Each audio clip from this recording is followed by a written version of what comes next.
안녕하세요, 스테이툰입니다. 25년 여름 이적 시장이 드디어 종료됐습니다. 뉴캐슬은 유달리 말도 많고 탈도 많은 이적 시장을 보냈는데요. 지난 시즌에 이어서 연속으로 문제들이 생기다 보니까 더욱 피곤하고 힘들었던 것 같습니다. 그럼 거두절미하고 어떤 이적 시장을 보냈는지 확인해 보겠습니다. 먼저 영입입니다.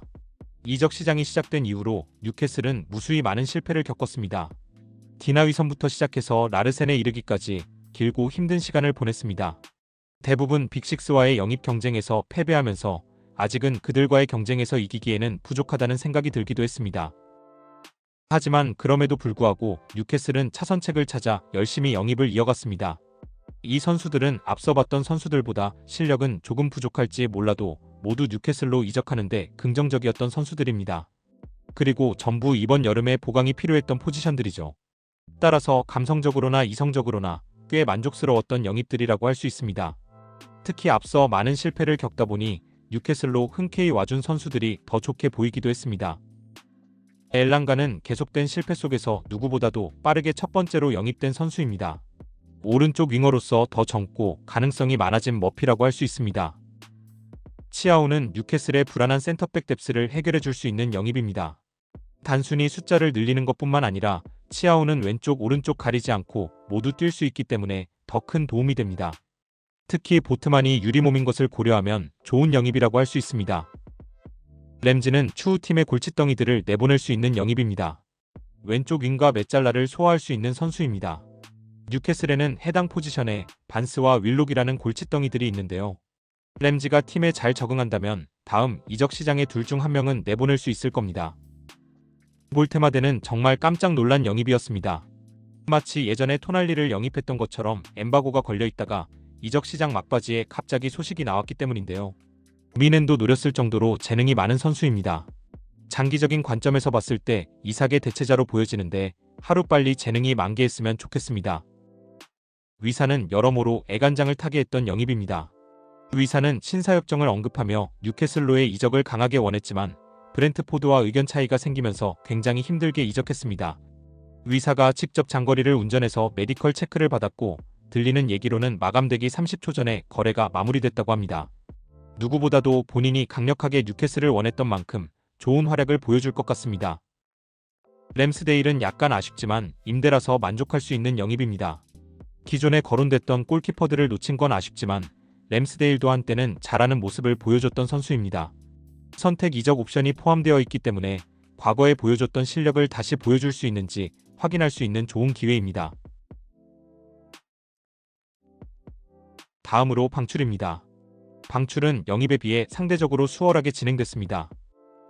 켈리는 지난 시즌에 유벤투스로 조건부 임대를 떠났다가 그 조건이 충족되어서 이번 시즌에 완전히 이적했습니다. FA로 데려왔던 선수기 때문에 금전적으로 매우 이득을 본 방출입니다. 롱스테프는 끝까지 팀에 도움을 주고 떠난 선수입니다. 뉴캐슬 유스 출신으로 어렸을 때 좋은 재능으로 평가받았는데 생각만큼 성장하지 못해서 아쉬움이 참 많이 남는 선수입니다. 꽤 적지 않은 금액으로 이적했고 유스 출신이기 때문에 장부에도 순수익으로 잡힐 것 같습니다. 지난 리즈전에서 보니까 좋은 활약을 보여주던데 잘 지냈으면 좋겠습니다. 두브라부카 역시도 고마운 마음과 미안한 마음이 동시에 드는 선수인데요. 지난 시즌에 포프가 부상당했을 때 공백도 잘 채워줬고 이후 사우디로 떠날 수 있는 기회가 있었는데 팀의 요구로 인해 남아준 선수입니다. 벌리로 이적해서 이번 시즌에 계속 보게 될 것 같은데 잘 지냈으면 좋겠습니다. 이삭은 볼 때마다 짜증나고 화만 날 뿐 고마운 마음이라고는 전혀 들지 않습니다. 가뜩이나 어려운 이적 시장을 보내고 있는데 이삭이 태업하면서 더 힘든 시기를 보냈습니다. 이런 식으로 이적하는 선수는 개인적으로 처음 본 것 같습니다. 지금까지 뉴캐슬에서 했던 활약은 하나도 생각나지 않을 정도로 있는 정 없는 정 다 털렸습니다. 프리미어리그 최고 이적료를 갱신한 금액이지만 크게 기쁜 마음은 없습니다. 이삭이 이적하기 전에 이미 뉴캐슬 홈에서 리버풀과의 경기가 치러졌는데 이삭은 그걸 천만다행으로 생각해야 합니다. 하지만 앞으로도 리버풀과의 경기가 있을 때 이삭이 출전한다면 본인이 저지른 일에 대한 결과를 톡톡히 치르게 될 겁니다. 윌슨은 응원하고 싶은 선수입니다.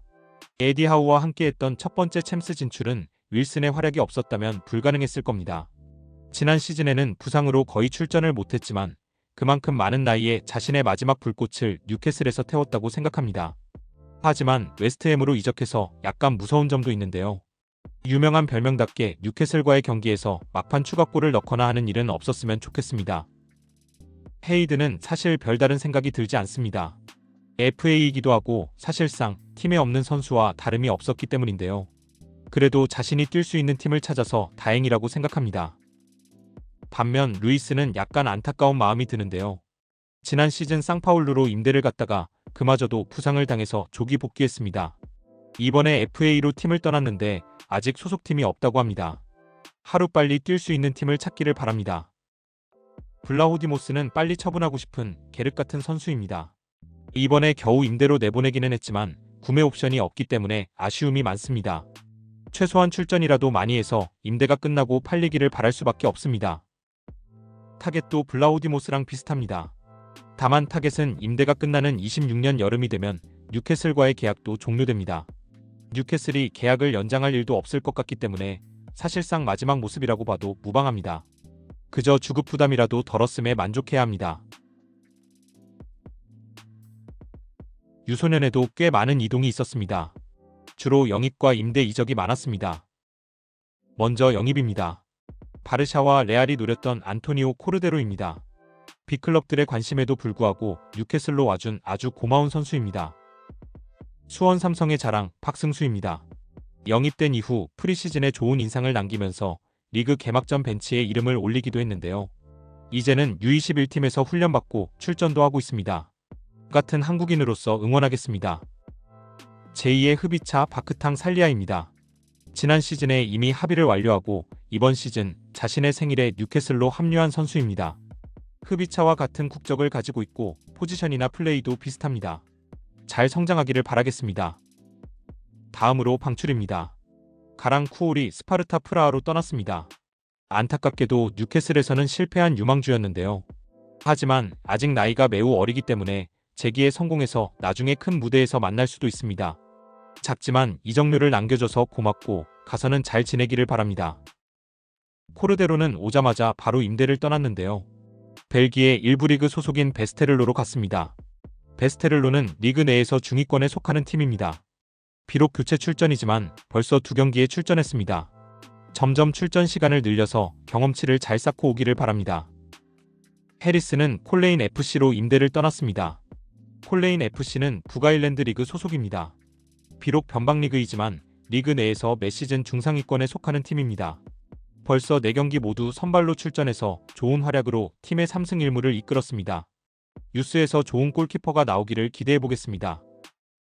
헤르네스는 이적 시장 막판에 임대를 떠났습니다. 네덜란드 1부 리그의 흐로닝원으로 갔습니다. 흐로닝원은 리그 내에서 중하위권에 속하는 팀입니다.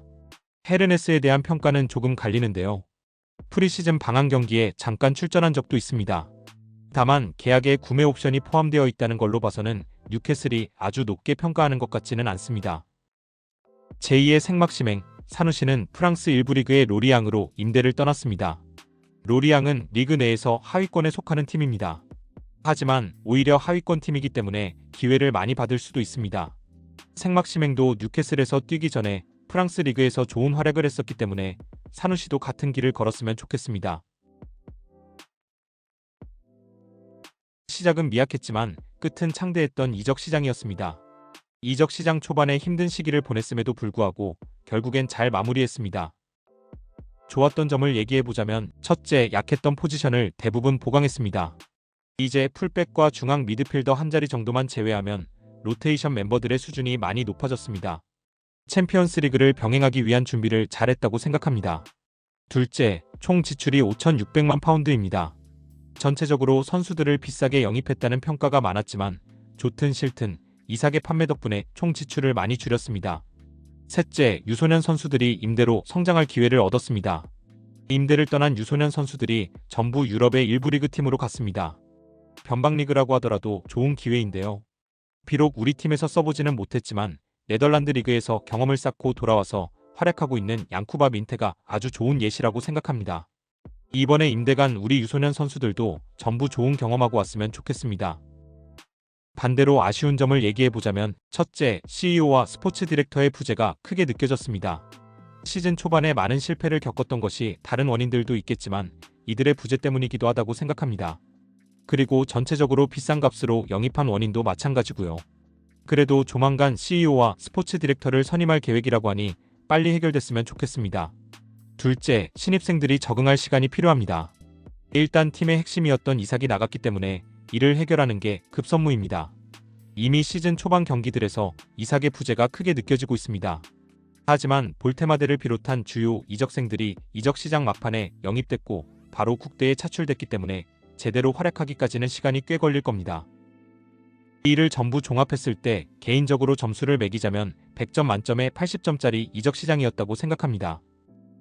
끝으로 이번에 완성된 뉴캐슬 스쿼드를 보여드리고 마무리하겠습니다.